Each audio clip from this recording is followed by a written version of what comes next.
হার্দিককে 25 কোটিরও বেশি অফার, কেকেআরের অধিনায়ক হচ্ছেন। বড় চমক আইপিএলে। আইপিএল 2027-এর আগে হার্দিক পান্ডিয়াকে নিয়ে এবার সামনে এলো বড়সড় খবর।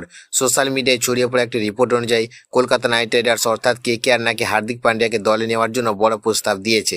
সূত্রে দাবি, হার্দিককে 25 কোটি টাকারও বেশি পারিশ্রমিক দেওয়ার পাশাপাশি দলের অধিনায়কত্বের দায়িত্ব দেওয়ার প্রস্তাব রয়েছে। হার্দিক পান্ডিয়া বর্তমানে আইপিএলের অন্যতম গুরুত্বপূর্ণ অলরাউন্ডার।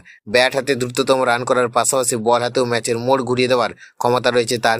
তাই তাকে দলে পেতে কেকেআরের মতো ফ্র্যাঞ্চাইজির আগ্রহ দেখানো হলে অবাক হওয়ার কিছু নেই। তবে সবচেয়ে বড় প্রশ্ন হলো, সত্যি কি হার্দিক পান্ডিয়া মুম্বাই ইন্ডিয়ান্সে ছেড়ে কেকেআরে যোগ দিতে চলেছে? এই মুহূর্তে এমন কোনো আনুষ্ঠানিক ঘোষণা সামনে আসেনি, তাই ভাইরাল হওয়া এই দাবিকে এখনই নিশ্চিত খবর হিসেবে দেখার সুযোগ নেই। যদি সত্যি হার্দিক কেকেআরে যোগ দেন এবং অধিনায়কত্বের দায়িত্ব পান, তাহলে কলকাতা দলটির নেতৃত্বে বড় পরিবর্তন হতে পারে। একই সঙ্গে আইপিএল এর ট্রান্সফার বাজারেও তৈরি হতে পারে বিশাল চমক। এখন নজর থাকবে কেকেআরের, হার্দিক পান্ডিয়া এবং মুম্বাই ইন্ডিয়ান্সের পরবর্তী সিদ্ধান্তের দিকে। শেষ পর্যন্ত এই জল্পনা সত্যি কিনা সেটা দেখার বিষয়।